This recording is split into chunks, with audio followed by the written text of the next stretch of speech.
Hello tout le monde, c'est Ophélie. Aujourd'hui on se retrouve dans une nouvelle vidéo où je vais vous donner mon avis sur le manga Nos Précieuses Confidences 2, écrit par Robico et publié chez les éditions Pika. Alors j'avais un avis mitigé sur le premier tome et du coup quand j'ai reçu le deuxième tome, j'ai relu le premier tome avec plus de précision, je l'ai beaucoup plus apprécié que ma première lecture et du coup j'ai lu le tome 2 avec plus de plaisir et c'était vraiment une très très bonne lecture. Alors pour vous donner un peu le contexte, on va suivre Nozomi qui un jour va dire à Azuma, pardon pour les personnages mais je retiens jamais leur prénom.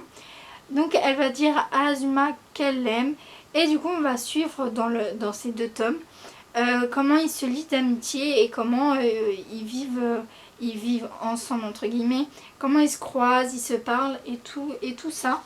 Donc c'est vraiment une bonne lecture. J'aime beaucoup les dessins. Dans les mangas, je trouve que les dessins sont très bien faits. J'aime beaucoup cette petite histoire d'amour assez sympatoche. Déjà, c'est le gros point fort, je trouve, de ce manga.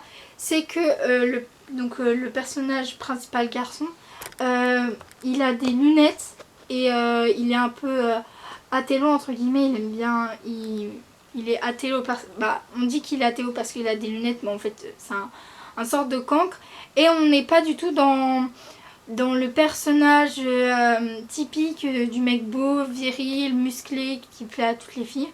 Là on casse un peu le cliché avec quelqu'un qui a des lunettes, qui lit des livres, qui est assez cultivé et qui en même temps, il sait pas trop réagir à la foule, mais il a toujours des filles autour de lui. Donc j'ai beaucoup aimé ce personnage qui est quand même assez atypique. Il n'y a pas de triangle amoureux dans ce livre, donc ça c'est aussi un gros point fort parce que dans les shonen, j'y arrive pas, non je vais pas y arriver, shoujo, voilà. On est souvent dans un triangle amoureux et souvent il n'y a qu'une romance. Il y a un triangle amoureux, il y avait un triangle amoureux, alors que là on est dans une romance simple.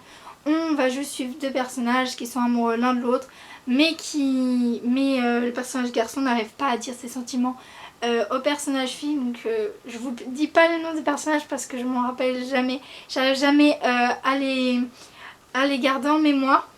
Mais voilà, on casse quand même un peu le cliché de la fille qui veut pas dire ses sentiments à les garçons qui voit bien qu'il aime la fille. Là c'est la fille qui a dit ses sentiments et le garçon qui n'ose pas se lancer.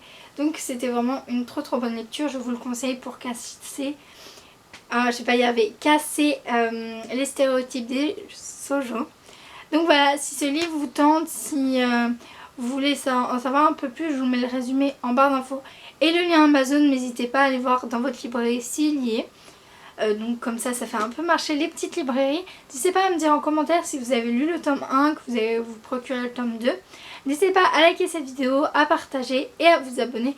Et moi je vous dis à bientôt pour une nouvelle vidéo.